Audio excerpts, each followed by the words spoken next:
Haymaker Coffee Company was established in 2021 to create the best coffee to fuel the underdogs who perseveres, who hustles, and have the give-it-all mentality to achieve their American dream. Haymaker Coffee only roasts top quality, specialty grade coffee beans, resulting in brews that satisfies those who demand every drop from their coffee and day. If you work hard, run hard, fight hard, and play hard, we have your coffee right here. And we're back, Stripe Show Podcast on a Thursday. I'm your host, Travis Fulton. Thank you for making us part of your day. Thank you for tuning in all week. Hopefully you got to catch John Wood yesterday, NBC on-course analyst, former caddy of Matt Kuchar, Hunter Mayhem. Some great stories from John. Always love catching up with him. And I've never had a guest tune in from Yellowstone National Park. If you didn't see the podcast, you need to go watch it. He's standing on top of a mountain in Yellowstone National Park. It was fantastic. Always enjoy talking to John. Some great insight. As I came away from that, Parker McLaughlin, by the way, joining us here momentarily, today's podcast, at Short Game Chef, Instagram. Go check him out. One of the best short game teachers in the game. We're going to be diving in the simulator here shortly, so stay tuned for that. But as I came away from talking with John and thinking about it this morning,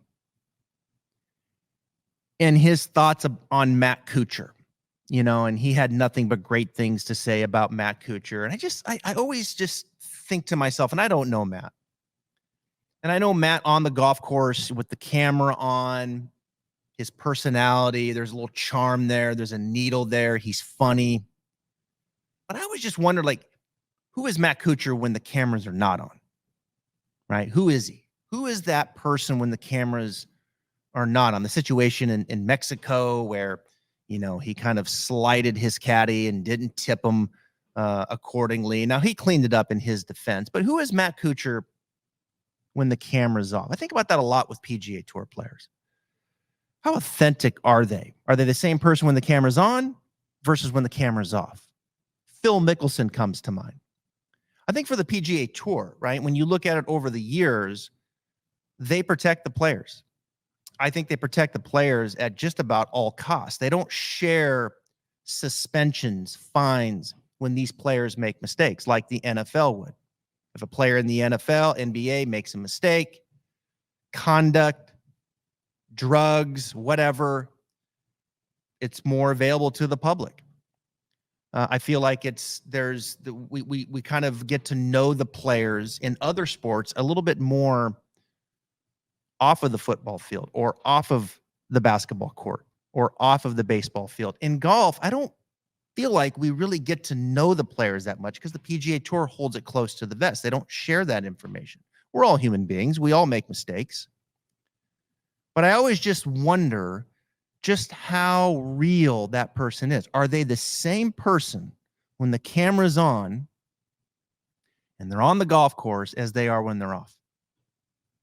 Wonder that about Matt Kuchar, and I think we're learning a lot about those differences with Phil Mickelson.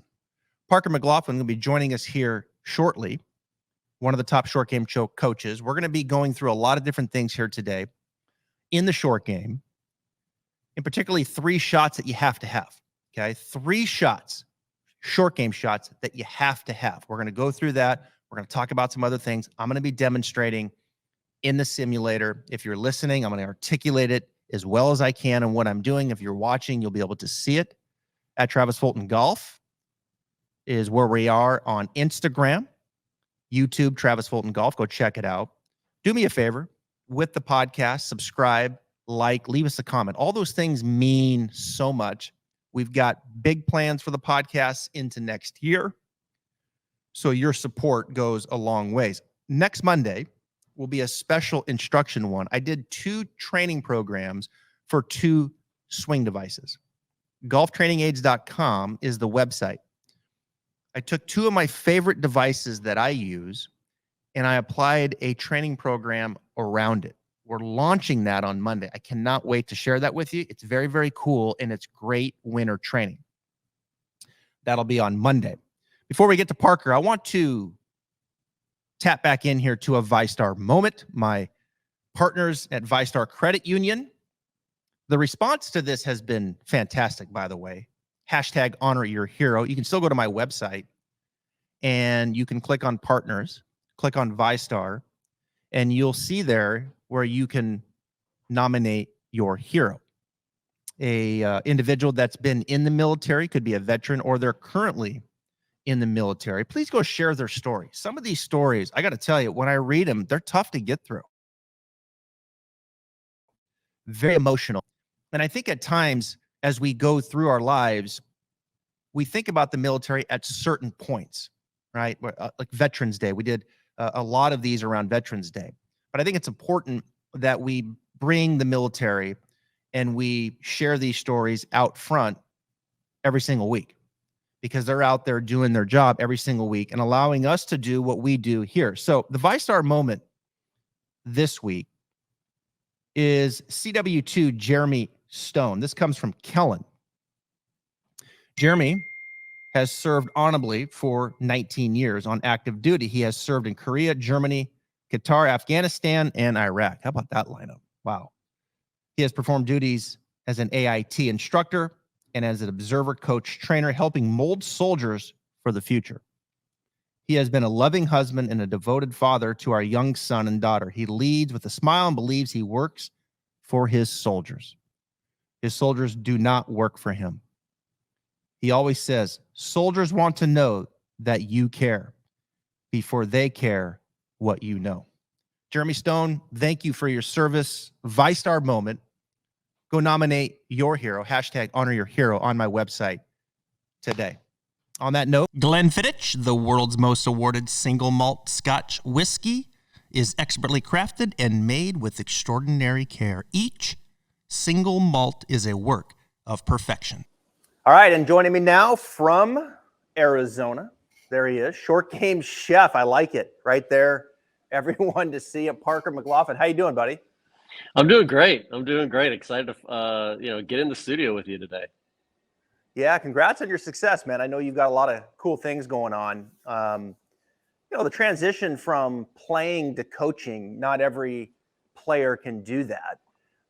But you've been able to transition that very smoothly. I know you still play some, but how are you liking the kind of the full-time teaching gig more now? Yeah, I've been overwhelmed at how many people have reached out and have wanted to get better and to learn.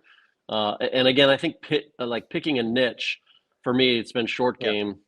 Picking a niche and staying in that lane has been really good. I think I've always been great at short game. I've gotten to understand it pretty well, and so I've picked that lane and I've stayed in it. And I think it's been a benefit to me. I'm not trying to go and tell you how to hit driver 320. That's just not my wheelhouse. So I'm just staying in my lane, and I think that's been a good thing for me. Yeah, I've been in the business probably 22 years now, teaching full time, and as we've went on, the specialization in the sport has certainly gotten bigger and bigger.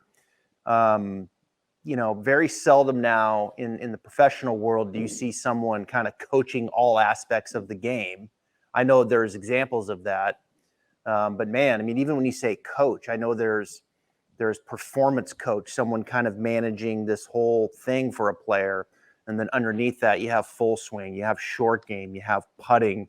Obviously, you have the equipment aspect, you have the fitness aspect, you have the mental aspect. I mean, the specialization is incredible. And in your world, it's the short game. And what I want to do today here on the podcast, and these are usually well received, especially now in the studio here where we can demonstrate it. Let's get into like 3 shots for the amateur. If we had to kind of just whittle it down and say you need these 3, right? Let's start with number 1, which I would assume is you got to have one where it's kind of a little bump and run. So I'll demonstrate, and you kind of walk me through the mechanics of let's just start with, a putt, chip, minimum air, maximum roll, however you want to look at it. Take me through some technique of what you like to see in that shot. Yeah, so you've got 2 options. You can go with 3 different clubs to hit those 3 different shots, or you can use the same club and hit all 3 shots. It's really up to you. But I would say for the amateur player, let's go with 3 different clubs, and let's go with a 7-iron, a 56 degree, and then a 60 degree. Because I think the 3 different shots are going to be a low one, a mid trajectory, and then a high one. Okay. So one of the things that I always do at my clinics is I'll have people start with even a 4-iron, and I'll say this is the foundation for what we're about to do for our pitch shot motion. If you can understand how to hit a 4-iron, then we can move to a 7, then we can move to a pitching wedge, then a sand wedge, and then a lob wedge. And so the basis of it is going to start with basically using the bigger muscles and trying to take a bit of the hands out of it. So let's say you grab that 7-iron, and for this particular motion, I want you probably 1 to 2 inches closer than what you would normally feel. Pretty upright. Pretty upright with the shaft. I would throw that ball position off your trail toe. So shaft is going to lean slightly forward. You're going to be slightly closer to it. And then I would say, ideally, what I would like to see is a slight draw path. And you match that up with a face that's going to be slightly closed at address. This is going to really help that ball roll just a little bit. Yep, exactly like that. In there. And one of the things that I'll even throw in there is put your putter grip on there. Yeah. However you grip your putter, grab it like that. It sort of tricks the brain into saying, okay, this is not a full swing. I'm not going to smash this thing. I got my putter grip on there. I'm going to make a more of a putting type of a stroke. Yeah. When you go, one of the things I like, Parker, is when you go putting grip, it puts the left wrist in a touch more extension. And with that left wrist like that club head wants to get out of the ground a little bit sooner. I agree. Versus if I go full swing, let's say I flatten it out and I make the shaft in line, like that club head wants to go down longer versus if I go, say, there we go, this way. And that extension, just, it seems like the ball speed comes off like slower and people have a better chance to control it versus it coming out so hot. Agreed. And the same thing goes with the wrist condition, right? If you're going, when you're normal swing and you go further away from it, it wants to work this way versus like I was having you get a little closer to it. Yeah, that lead wrist is going to get a bit more ulnar, and then all of a sudden now it takes away some of that ball speed because you can't hinge it up and then release it, right? Yep. Yeah, I think those are really important points in the bump and run. Like, let that left wrist kind of down this way, and then feel the left wrist in a putting grip will naturally be a bit more extended. And I tell you that with them more upright, that's a big deal because you've already taken out a lot of that maybe digging sensation that they might be getting otherwise. Correct. And you've already got plenty of ball speed because you got a 7-iron, right? So you're not looking to create ball speed. Yeah, I mean that's gorgeous right there. Yeah. All you're looking to do is allow that 7-iron, the lack of loft that's on the 7-iron, allow that lack of loft to do the work for you. I don't want you to feel like you got to do a bunch of work with your hands. Yeah, so you're basically making a putting stroke, and this thing is doing the work for you. And again, it's helping you stay shallow, helping you just sort of brush the grass and using your bigger muscles. Weight a little left. I would say for this shot, that's sort of the only one I would say around the greens that I would go weight a little left. Yeah. So the engine would be kind of more your torso. Or putting, like you're just kind of like a small pivoting action with the torso. Yeah, and obviously like you've already got it. Feet are fairly close together too, right? Yeah. Interesting. You hear different things about ball position on this shot, and like some, I think ball back. You could, and I certainly with that ball back, you can get a little bit more of that draw biased type of sensation, right? Because even in the golf swing, you would play the ball back a touch more for someone if you're trying to get them to hit it more from the inside. You might move it up a little bit more if you're trying to get them a little more on top of it and swinging left. So always the one thing that I get a little bit worried about sometimes when you play it back is you might get sometimes the player will lean on it a little too much, and then it can get a little diggy, right? Would you say to someone, hey, to chip, it's okay to maybe be middle to slightly back, or are you pretty strong about having it on the right toe for this low one? I'm not hugely strong on it getting outside of the foot at all. Yeah. I think we sort of went down the wrong path with getting it outside of the right foot. Yeah. For a bump and run, I don't think that's the right way to do it. I think that's a super specialty shot. But Yeah. for your standard bump and run, I think it's got to be, like you said, middle to off the right toe or right heel. Right in there is fine. I don't want a ton of shaft lean here. Again, the more shaft lean I put on this 7-iron, that ball speed is speeding up, right? I think shaft lean, we can look back. We've learned a lot. We've learned a lot in golf instruction over the years, and it continues. But I think over the years, we've learned that, look, shaft lean was probably overdone, in trapping it on these short shots. There's certainly times to do that, right? And you'll see players hit that. But I go back to my youth and thinking about how many times I laid the sod over it, and using that shaft lean. And what's interesting is when you look at this progression of, okay, let's go back 20 years, kind of ball back, stance open, weight left, shaft forward, right? That was me right there at 16, 17 years of age, right? And just trying to get any relief that I could. So what I would do is my spine would tend to kind of back up. You would see more right bend. Because you were trying to add loft back onto the club, because intuitively you knew you were going to hit it too far. Right. And trying not to just that one of four, right? Like one out of every four, like, God, there it is again. And then it would just stick in your mind. Like you would fear that shot. And so you would, and then that's when the blade, yep. And then that's when the blade would pay you a visit. Right. Yeah, exactly. And so, that's sort of what I find. I just launched my membership website at shortgamechef.com. But on that website, I talk specifically about this phenomenon, which is basically the cause of the chipping yips, right? You get enough dig, dig. You have enough bad interaction with turf. All of a sudden, you start backing out of it intuitively. You start blading it.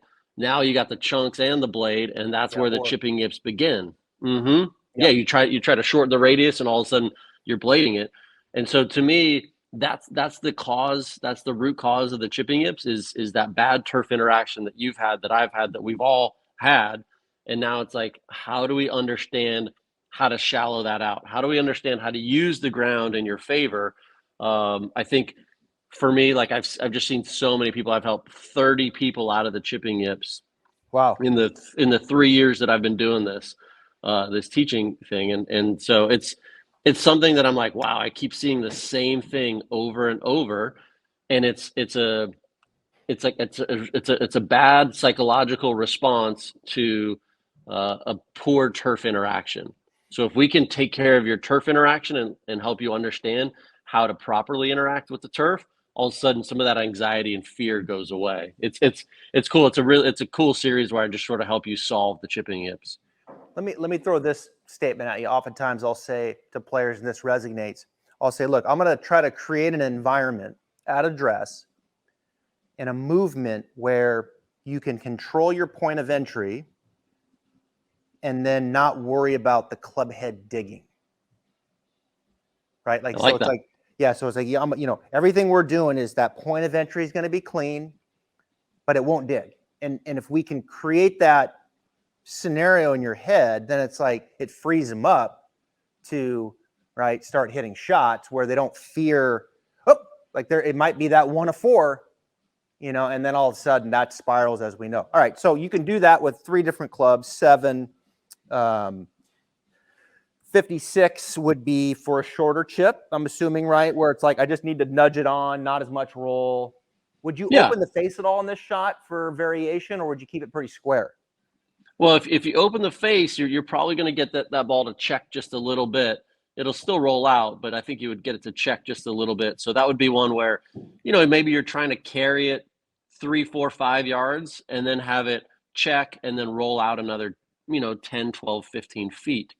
So yeah, that if you want to use a 56 and kind of hit a little bump and run that way, that's a good option to open that face up just a little bit. Okay. All right, let's go to shot number 2. So that was our little bump and run. So, all right, that's cool. I'm just off the green. I got it. Now I'm like, now I'm down in like this collection area, and I can't bump it because I'll hit it into the bank, which is not a bad shot, by the way. I grew up in northern Idaho, real small greens, kind of pushed. I mean, and fearing that lead, like we got real good at, into the bank 1-2 hopper and, up there to 5 feet. But sometimes you got to do that. But most of the time, look, I got to get a little more air. I don't need to lob it, but I need the medium trajectory. Yeah, so that's sort of your standard vanilla pitch shot, and that's one that's going to, I'd say, fly either halfway or 2/3 of the way to the hole. Have a little bit more check, have a little bit more height to it. This is one where we want to engage the bounce. We want to be shallow through the turf. We want to be, like you said, fast through the turf without the fear of it digging. And so I would grab a 56 degree or a 60 degree. Let's just say 56 for this one. And here we're going to get the shaft a bit more neutral. You're going to get a little bit further away from it than you were on your bump and run. So and I would say neutral, yeah, like would look something like that. Correct. Okay. Correct. I would say ball position is going to be off your left heel. And that face is going to be anywhere from square to slightly open. Okay. Slightly ball open, position yeah. forward, up towards the heel. Correct. Okay. Correct. Feet are again a little bit close together. I would say like one club head apart. So if you turn the club the other direction and put it in between your feet. Say that again. Yeah. So put the club like this way, and then put your feet around the club. So like this. Like bring it in between your feet. Bring that club in between your feet, and your feet should really only be about 3 inches apart. Oh, I see. Like this. Yep. I see. Okay. There you go. Perfect. Okay. Perfect. Yep.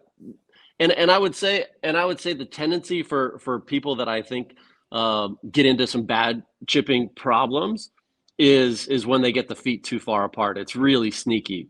You look at someone at setup, and you look at Bryson DeChambeau, and if he's trying to hit a driver, his feet aren't close together. His feet are like massively wide, right? He's trying to create a wide base. He's trying to deliver a bunch of power to the shot. Now, if you set up to it and your feet are extremely narrow, maybe even touching, I would look at you and I'd say, oh, he's trying to hit a finesse short shot here. So show me at setup what you're trying to do here. The wider your feet get, the further that you're telling me you're going to hit this shot. Yeah, that's great right there. Yep.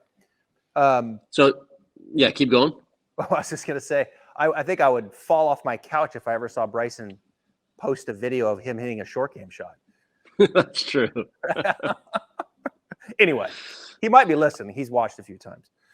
So I would say air for this pitch shot. I would say air on the side of feet being too close together. Okay. All right. So now, so we got the shaft pretty neutral. Again, not a ton of lean. Correct. And then ball forward. And now we're ready to kind of create. So now we go back to our bump and run motion where we were starting it with our bigger muscles, with our torso, our rib cage, our lats, your core, however you want, your trunk, however you want to visualize it. It's got to be something in that upper body that's really the engine of this swing. So no hinge.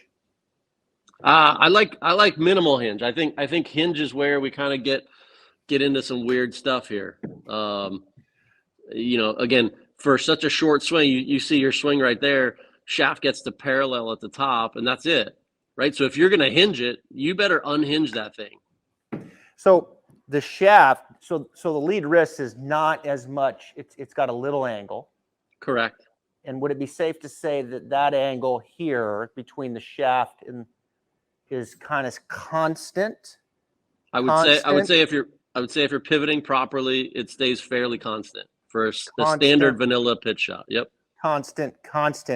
And that's all the angle we need with the ball position and obviously the loft to elevate it. Yep.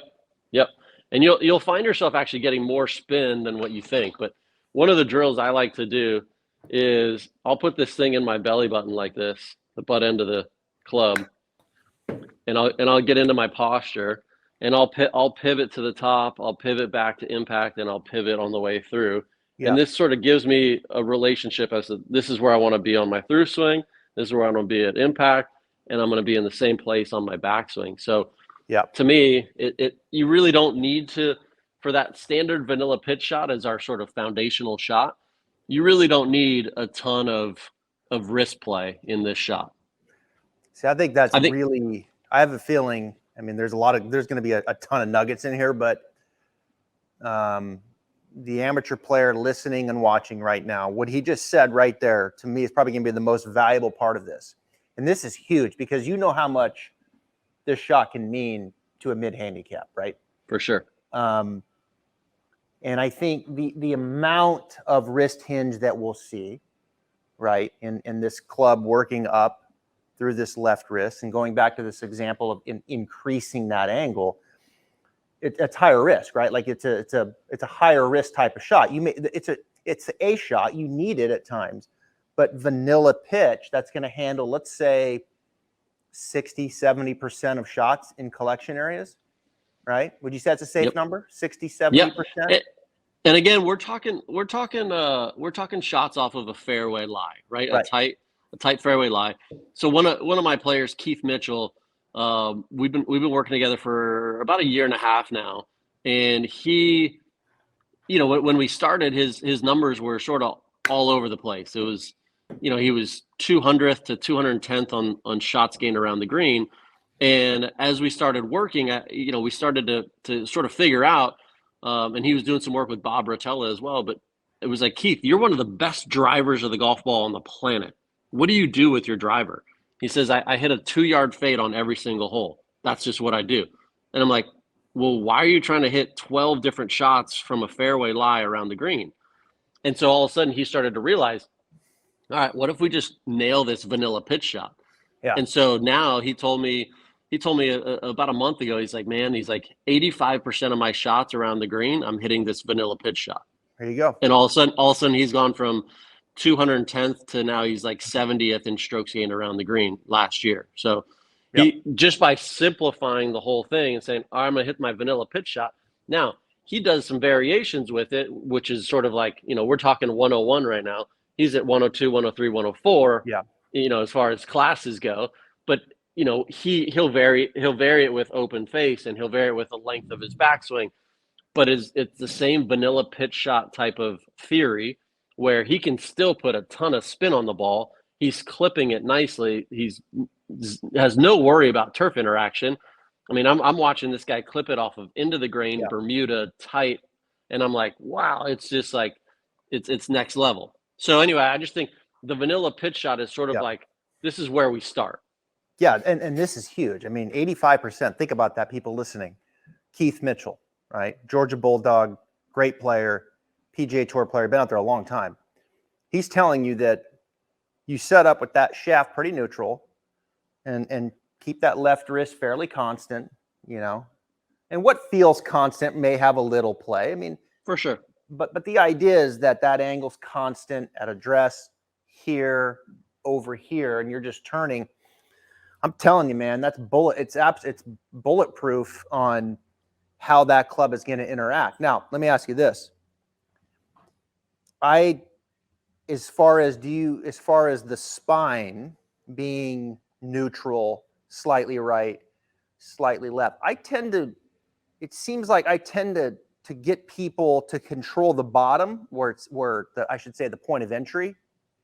Especially if that ball is up a little, I'd want to keep them pretty neutral and maybe even just a touch open in the shoulders to kind of get the sternum to maybe be more on top of the ball.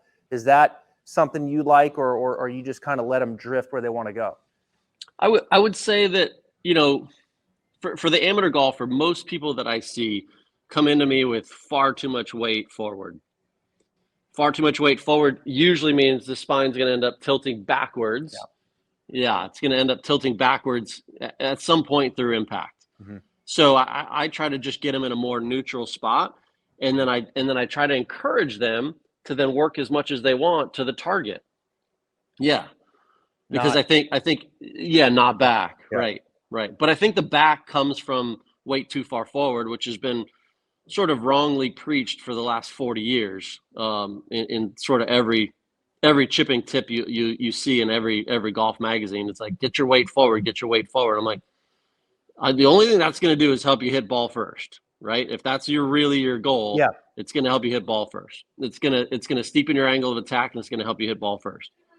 To me, you steepen your angle of attack and you hit ball first, you're probably not going to have a ton of softness to that shot. Yeah. Which is sort of, especially if you're a player that that has the issue of potentially sticking it in the ground.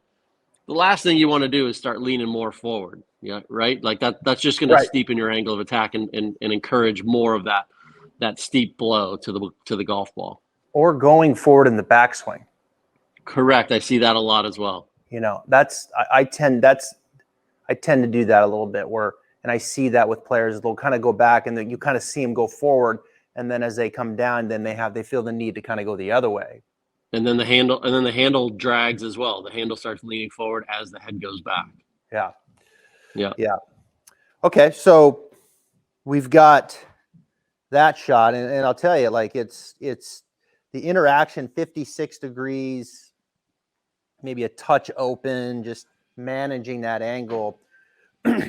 You'll feel friction, right? You'll feel the grooves aren't clipping it, and that club head getting out of the ground, and it's like you can't wait to hit that shot, and you feel like you can hit it with some speed, and speed will create spin, and it's like one of those shots that when you get it down, man, it's a game changer because. Look, let's face it, we're all in the collection areas. I mean, we're going to get down in those areas, and it's like, I can't hit the low one, but I need something that's just, up a little. Yeah, but you don't want to hit that risky flop shot, right? Right. And so this is that shot you go to where if you can trust the bottom of your arc and you can trust that you're delivering it shallow, now all of a sudden that turf interaction becomes really, really nice and really easy. And so for me, it's just one of those shots that it's sort of like, hey, this is sort of your go-to shot. Yeah. And now with the agronomy, everything's being cut so tight these days because the golf courses are so well manicured that you just sort of find yourself in these spots time after time. And yeah, if it's in a collection area and you got some mud under it or whatever, you can always grab a hybrid or grab a 7-iron and hit a bump and run.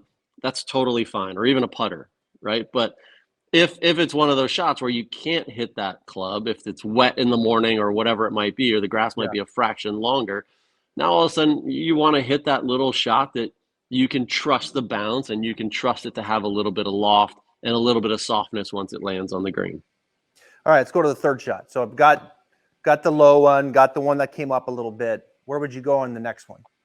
So the next one is going to be the higher one.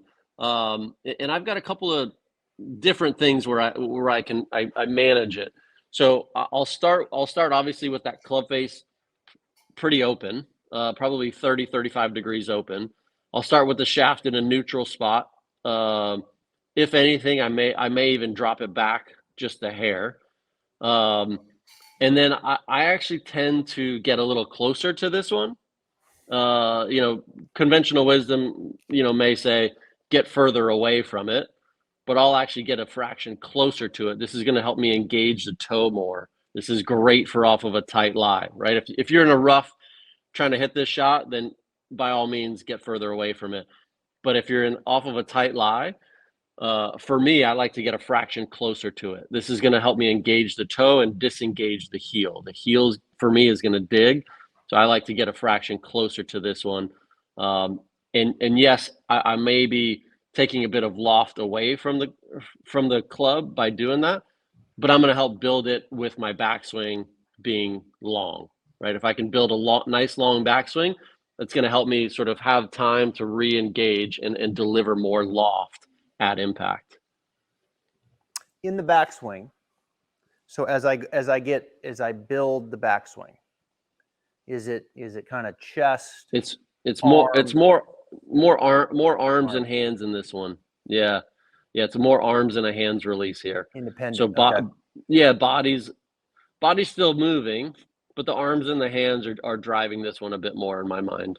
Okay, so I'm swinging my arms. Yep. And I'm letting my left wrist hinge a little bit more. Correct. One thing that's kind of nice when it is more arms and hands is the face tends to rotate a little bit more open. Which is kind of nice, right? It's a question I get a lot. I posted this video of Victor Hovland, or a picture, and it showed Hovland. You know, I mean, Hovland is learning how to do a lot of these things we're talking about to get that relief at the bottom. You know, he's such a thumper of the golf ball and digs this way. And like that's how he hit a short game shots. I mean, he would take it back, the face would be down, and everything would be with the leading edge. So it's hard to get that relief and throw it up. And I showed a picture of a 7-iron going back, which was there, the face. And then I showed a picture of this greenside pitch where he had some arm swings and it was more there. The toe was more up. You know, so that independency of that arms and hands rotating that face more this way versus the body turning, and now he's loading, and you'll get more of that look, right, as he turns to the top. But that rotation of the face going back is pretty vital. Yeah, and a bit of that is wrist conditions. You know, he's sort of one of those players that likes to kind of get those knuckles kind of working down, and then he needs to change that for a bit of his short game stuff. So he gets those knuckles maybe a bit more up for those softer shots. So I'm swinging the arms and hands, rotating the face. From here, club's just going to fall. I'm just going to let it. Am I going to? No pull. I'm not. No yeah, pull. You're not. You're definitely not pulling at all. You're almost feeling a bit more like the club is pitching out, right? The club head is pitching out that way. Lot similar, very similar to a bunker shot. Yep, you're feeling that motion there. You're feeling like that club head wants to win the race to the golf ball and not the handle. So I'm swinging this one. One of the, that's gorgeous. One of the things that I like to visualize, I think Justin Thomas does it really well, where he really manages the speed of his swing. So when he's hitting those high ones, he's managing the speed, right? So if you take a long backswing, you're obviously going to hit the ball further. Yeah. So I need to manage the tempo of my swing in this shot. And so I'm feeling like it's more like tick tock, tick tock, tick tock.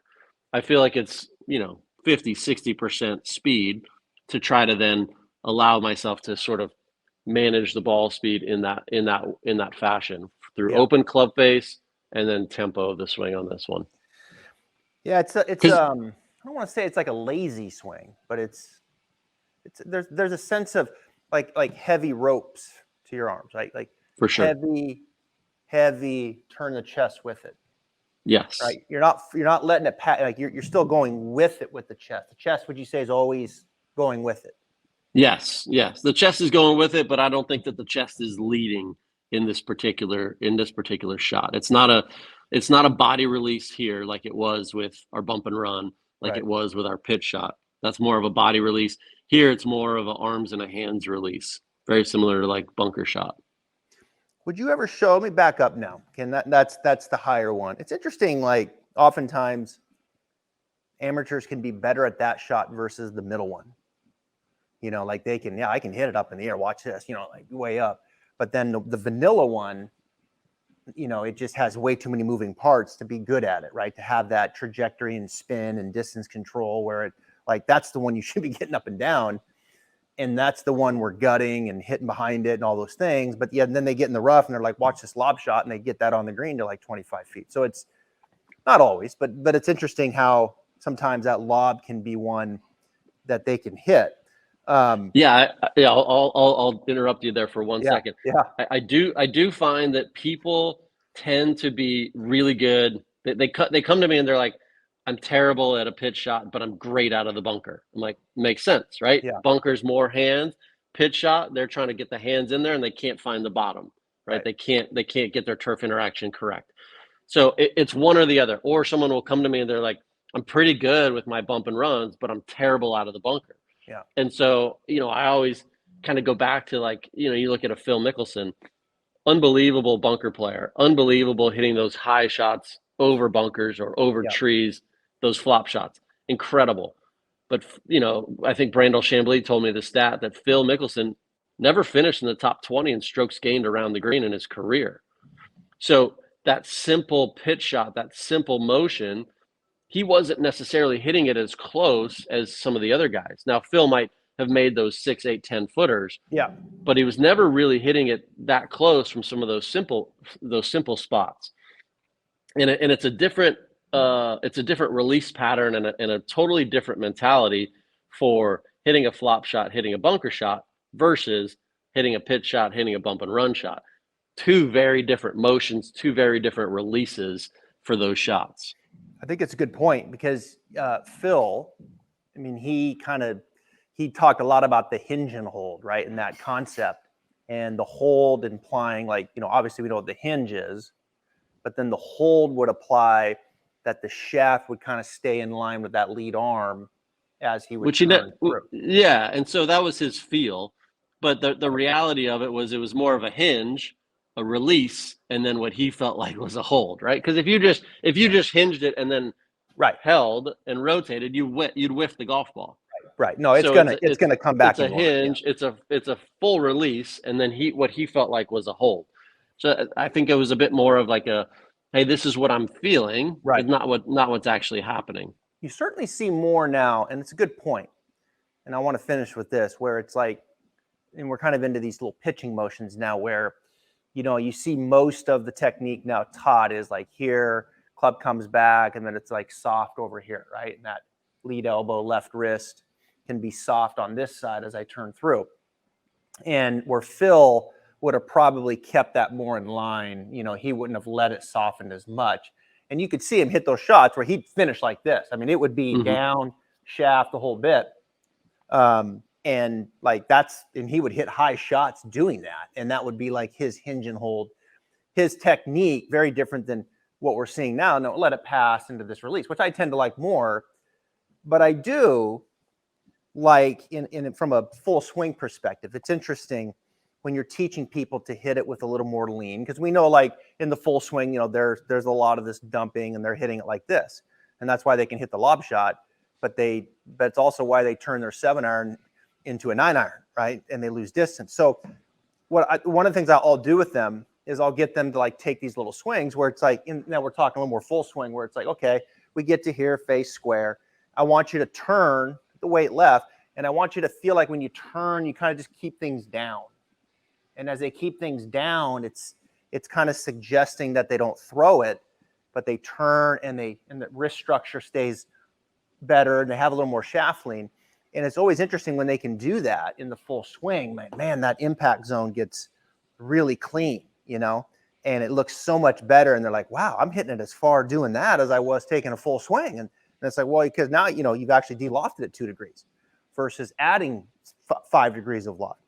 So there is some difference, in full swing and sometimes when you're training some of those things versus when you're developing short game. And you always have to kind of take into consideration who you're dealing with. But I do find it interesting, Phil, who, let's face it, is a great short game player, would hit so many shots like this around the green, and kind of holding it down, but yet then also had that full swing where he could just let it and obviously throw it up into the stratosphere, and his touch was so good. Point being, there's different releases. There's different ways to go about it. But I think it's fair to say, Parker, that for the amateur player, look, let's create an environment where, for the most part, like, okay, the point of entry is good, but then we want to get some relief at the bottom because we don't want that, that so much time in and time out. If we can decompress that out of you, man, you can hit these beautiful little pitch shots and you can throw it way up in the air. and even in the bunker. Would you take this technique into the bunker too, where you kind of have this longer, heavier rope turning through? Does that apply into the sand?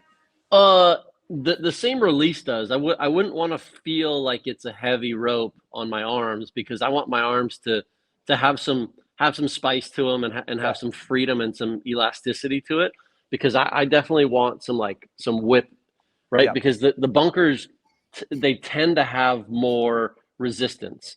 You're going to be slowed down through the sand, so you got to provide more speed there than you would off of a fairway lie. So I would say I would want some speed and some elasticity in the arms. Now I would say like lazy hands, but like lazy hands in that they're not structured on the way through. They're just like, they're allowed to release. They're going to release fast, but they're allowed to release. I would say, like, to go to the opposite point of like Phil Mickelson, very handsy, great out of the bunker, great on those flop shots. His sort of hinge and hold method, I'd say, some were good, some he sort of left to be desired. But I would say the opposite to that would be a Steve Stricker, right? Yeah. Unbelievable out of the fairway from 2 yards off the green all the way to 50, 60, 70. Absolutely phenomenal, right? Because he had very little risk on a lot of body. And so he was one of those types of players where super shallow and was able to clip it off the fairway lies every time and managed his distances really well. Where someone like Phil, who built a bunch of hinge and then felt like he was holding, his distance control was a bit off. In my mind, it wasn't quite as good as someone like a Steve Stricker. Obviously, Phil's still unbelievable, but it just wasn't quite as matched up as Steve Stricker was in my mind. Right. But Stricker, I think, struggles out of really thick rough, because you have to build an angle of attack that's much steeper out of thick rough. Right, and that's where we're getting a little more of this play, right? Yeah, exactly right. Which is why Phil, even though he didn't win a U.S. Open, was always phenomenal at U.S. Opens. 6 second places, he was phenomenal, because he'd get in that really thick rough, and he had a nice steep angle of attack, which allowed him to get up and down from everywhere, because they always had that really high rough at the U.S. Opens. Yeah. It's interesting, like in a bunker, that in a green side, again, amateur here, player, like sometimes I've been kind of doing a lot of this where like I'll get them to swing through. And I think we're much more square out of the bunker in theory than, maybe when we were younger. It was like, I can remember hitting like this vanilla bunker shot and I'm set up like this, the face is going that way and I'm going that way. And we're definitely, it feels like more square. You even see players in there with a little bit closed at times. So that's for another day. But I do like in a bunker, you get them in there and like you'll see a lot of action where they're swinging up and they're, finishing up there. Oftentimes, I'll give them this destination, like, look, just turn through, give me this kind of this tighter acceleration through impact, and we're just going to kind of finish over here off this hip, and it's like this, like the ceiling is the shoulder. Give me some arm swing, give me some hinge, but like you said, a little spice in the arms, some tight acceleration kind of over to here. And it's like, it just pops up and like, well, I don't need all this up here. No, just kind of like let it fall, release, and just over here with some speed in the chest and some spice in the arms. And man, it feels like they're doing less. And the ball just pops straight up, and comes out, and they're like, "Oh wow, that's all I need to do. I don't need all this up here. I can just kind of, I cut it off per se to them." You like that? Yeah, I would say, the release in the bunker is so important to be able to hit high ones, to be able to get that club out of the sand. I would say, part of this website that I'm launching is about helping people to modernize their short game. And like you had talked about earlier with sort of like the chipping, right? It was like you and I were both taught, let's aim our bodies left, let's lean the shaft forward, ball back in the stance. I'm trying to help modernize that. Same thing in the bunker. We're about modernizing the bunker game. And so what we do in the bunker is we don't set up way left anymore. We don't get the face way to the right with the handle forward. We're totally changing that. And so my whole mission, in the last sort of couple of years has been like, it's about modernizing the short game. It's about taking what the best players in the world are doing and helping the amateur golfer understand what it is they're doing and why they're doing it. Because the tour players are doing these things because it's stacking the odds in their favor, right? Golf is so hard that it's like tour players are doing anything they can to stack the odds in their favor so that they can have a better chance of success when they mess up. That's the whole key. That's why you use the bounce out of the bunker. That's why you use the bounce out of a fairway lie, to stack the odds in your favor in case you mishit it. Because we're all going to mishit it. We're all human. We're all going to make mistakes. So if you can put yourself in a spot where you can stack the odds in your favor, then now the bounce is engaged. You have a little bit of relief there, and this ball could still come out to within 6 feet. And that's what the tour players are looking for. They're not looking to hit the highest difficulty shot. That's Right. not the point. They're looking to stack the odds in their favor. And I think amateur golfers can learn from what the tour players are doing. And my whole mission has been, let's modernize the short game, and let me help you understand why the tour players, why the themes of what they're doing are very similar, and why are they doing these things to stack the odds in their favor. Tell my audience again, your website. Shortgamechef.com. Awesome. Good stuff, man. I could go forever. We'll do it again. I know you're busy. You're at, where are you at? Whisper Rock?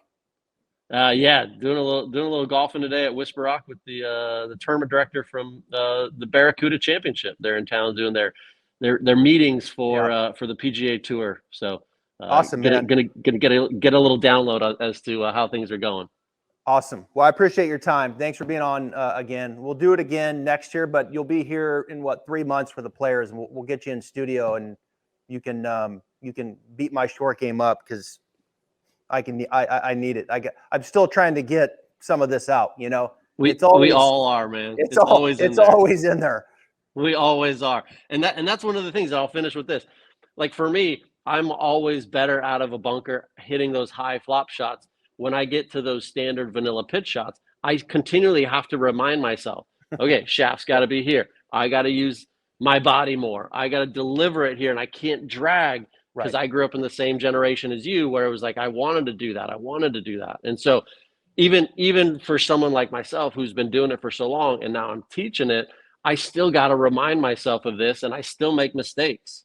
Yeah, it's interesting. Yeah, it's been we've evolved a lot in the full swing, but the short game probably even more so. There's been a modern, like you said, you're modernizing the short game, and I just think a full shift over the last 15, 20 years, which is good. You live and learn, and I think we're in as good a shape as we've been from an industry standpoint. I think what's out there and what's being taught, and utilizing the club the right way, but also not getting too far into the weeds. And that's what I wanted to do in this podcast today was, look, here's 3 shots, and don't be insulted that it's 101. I mean, like that greenside pitch that we talked about, I'm telling you, is a game changer. Shot, if you hit that shot, you are way ahead of the curve. I mean, way ahead of the curve when it comes Totally agree.